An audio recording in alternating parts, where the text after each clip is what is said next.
Yung masabaw naman na ulam ang lulutuin natin ngayon dahil tamang-tama sa malamig na panahon. Mag-isa muna ako ng bawang.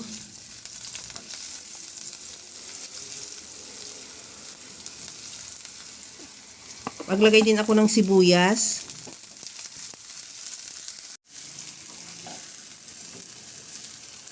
At lagyan ko rin ng medyo marami na kamatis. Bali 3 pirasong malaking kamatis ang hiniwa ko. At kung mas marami ka pa dyan kamatis, mas maganda ang mas maraming kamatis. Mas masarap. Timplahan ko na rin ng asin at paminta.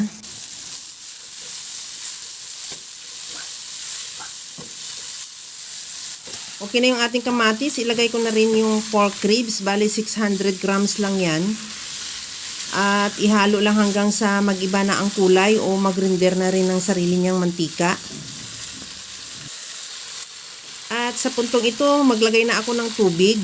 Nakadepende naman yung dami ng tubig sa dami ng karni mo o ng ribs o kaya sa dami ng sabaw na gusto mo. At takpan ko yan hanggang sa kumulo at isimmer. Pahinaan yung apoy hanggang sa maglambot lang din yung ating pork ribs. At ilagay ko na rin yung papaya. Pwede rin sayuti ang ilagay mo, pero since na mayroon akong available na papaya sa ref namin, yun na rin ang nilagay ko. Pagkalambot ng papaya, isunod ko na rin ilagay yung stem ng pichay at lagyan ko na rin ng siling green. At takpan ko ulit hanggang sa maluto lang din yung pichay. At timplahan ko na ng patis.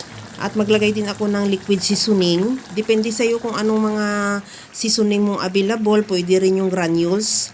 At isunod ko na ilagay yung pinakadahon ng pichay. Takpan ko muna ulit hanggang sa maluto lang din yung pichay. At pagkatapos yan, kunting halo na lang yan at ready to serve na. Kaya mga kalasa, kung nagustuhan mo yung ating video, please like na lang at pakishare na rin sa inyong mga friends. At kung bago ka pa lang sa aking channel, subscribe na at i-click mo na rin ang bell button para sa mga notification.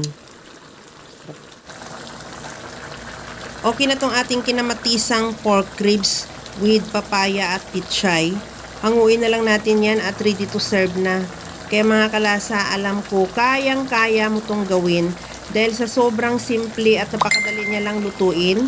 Kagaya lang lagi sa sinasabi ko na wala namang hindi marunong magluto basta sa simpleng paraan lang. Hanggang sa muli mga kalasa, thank you for watching. Bye-bye!